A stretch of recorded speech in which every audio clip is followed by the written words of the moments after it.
ನಮಸ್ಕಾರ, beach village ಚಾನಲ್ಗೆ ಸ್ವಾಗತ. ಈಗ ಉಪ್ಪಿನಕಾಯಿ ಸೀಸನ್ ಶುರುವಾಯಿತು. ಇದು ಮಲಬಾರ್ ಕಸಿ ಮಾವಿನಕಾಯಿ ಮಿಡಿ. ಕೆಳಗಡೆ ದಿನ ಬೀಳ್ತದೆ. ಈಗ ಅದರಲ್ಲಿ ಒಳ್ಳೆ ಇರೋದನ್ನು ಹೆಕ್ಕೊಂಡು ತೊಳೆದು ಚೆಂದ ಮಾಡಿ ಸಳ್ಳಿ ಅಂತ ಮಾಡೋದು. ಇದು ಮಾಡಲಿಕ್ಕೆ ಸುಲಭ, ತಿನ್ಲಿಕ್ಕೆ ತುಂಬ ರುಚಿ. ಒಂದೊಂದೇ ಮಾವಿನಕಾಯಿನ ಕುಟ್ಟಿ ಒಂದೇ ಏಟು ಕುಟ್ಟಿದರೆ ಸಾಕು. ಒಂದು ಪೀಸು ಮಧ್ಯ ಬಿರುಕು ಬಂದರೆ ಆಯಿತು. ಅದನ್ನು ಸಣ್ಣ ಜಾಲಿಗೆ ಹಾಕಿ ಉಪ್ಪು ಅರಿಶಿನ ಪುಡಿ ಹಾಕಿ ಒಂದು 3-4 ದಿನ ಇಟ್ಟರೆ ಒಳ್ಳೆ ಉಪ್ಪು ಹಿಡಿತದೆ ಅದಕ್ಕೆ.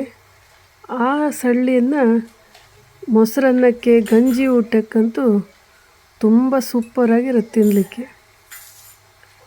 ಒಮ್ಮೆ ಪ್ರಯತ್ನಿಸಿ ನೋಡಿ, ಇದರ ಬೇರೆಯಾದ ರುಚಿಯನ್ನು ಸವಿಬಹುದು. ಮಾಡಲಿಕ್ಕೂ ಸುಲಭ, ಖಾರ ಹಾಕೋದಿಲ್ಲ ಇದಕ್ಕೆ, ಹಾಗೇ ಮಾಡೋದು. ಮೇಲ್ಗಡೆ ಫುಲ್ ಉಪ್ಪು ಮುಚ್ಚಿರಬೇಕು, ಇಲ್ಲಾಂದರೆ ಬೂಸ್ಟ್ ಬಂದಂಗೆ ಆಗುತ್ತೆ ಮೇಲೆ. ಅರಿಶಿನ ಪುಡಿ ಹಾಕೋದು ಅದೇ ಕಾರಣಕ್ಕೆ, ಏನು ಹಾಳಾಗಬಾರ್ದು ಅಂತ. ಮುಚ್ಚಿ ಇಟ್ಟರೆ ಆಯಿತು.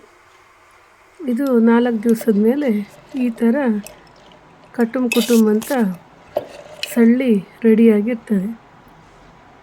Thank you.